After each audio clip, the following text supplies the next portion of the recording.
quiz mga ateis! Magandang araw sa inyong lahat. Ito si Quiz Alan. So ngayong araw ay meron tayong papanoorin video from The Voice USA 2020. So bagong and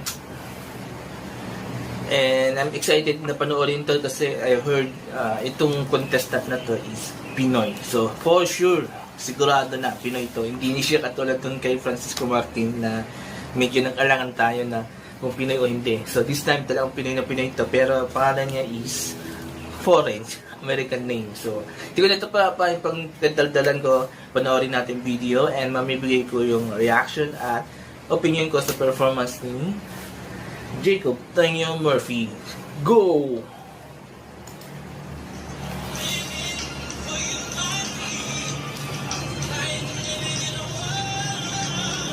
Wow!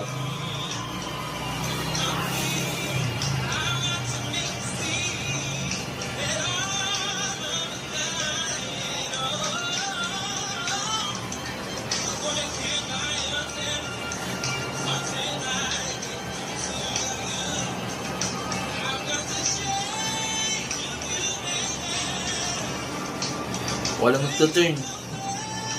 Hindi nila gusto yung boses? Bakit? Why?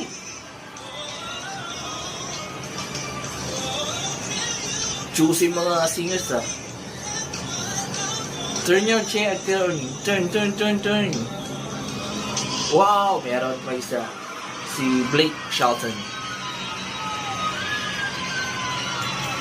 Okay, there you go. Mixing lang yung performance ni Jacob Daniel Murphy. And like I said, sure na Filipino to kasi nabasa ko yung mga comment section nitong video. And lahat nag-confirm na Filipino siya. Half American, half Filipino. And I can say, maganda yung boses niya. Pero hindi siya ganun ka-strong or ka-powerful. And yun ang reason kung bakit nakikita natin parang hindi nag-turn yung mga, hindi agad na nag-turn yung mga judges or coaches. Kasi nga, siguro may hinahanap sila, which is also, ganun na rin ako, even though hindi ako singer or vocal coach, alam ko yung, madali akong kaintindi ng voice kung alin yung strong o hindi. And I can say na, hindi siya ganun ka-powerful. Maganda yung boses, wala, no doubt about it, pero yung strong, yung strength na pagiging powerful ng boses niya is parang may kulang. And may hinahanap ako na parang kung ako yung coach, may hinahanapin ako ng something to sa performance niya para mapawawa ko.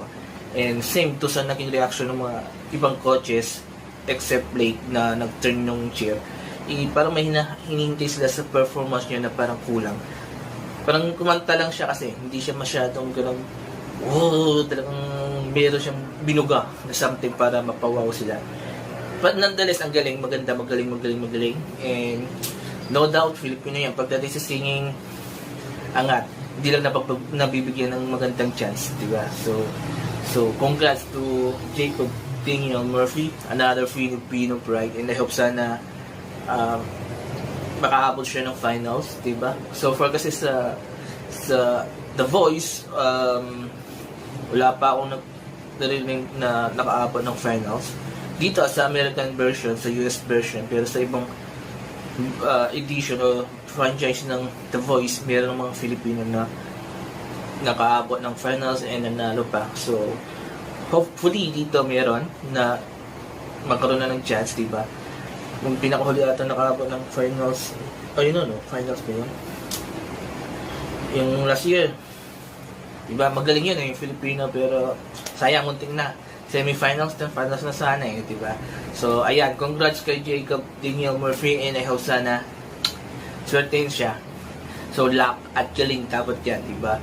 And I hope sana galingan yung performance niya, gawin yung mas better dito sa audition niya kasi nga mukhang nang-alangan yung mga coaches na kunin siya because of something may kulang, diba? So, yun mga coach, mga ateis, yan ang aking reaction at opinion about sa performance ni Jacob Daniel Murphy and I hope sana nagustuhan nyo at kung nagustuhan nyo, please huwag nyo kalimutan yung apat na bagay habang nanonood sa aking channel.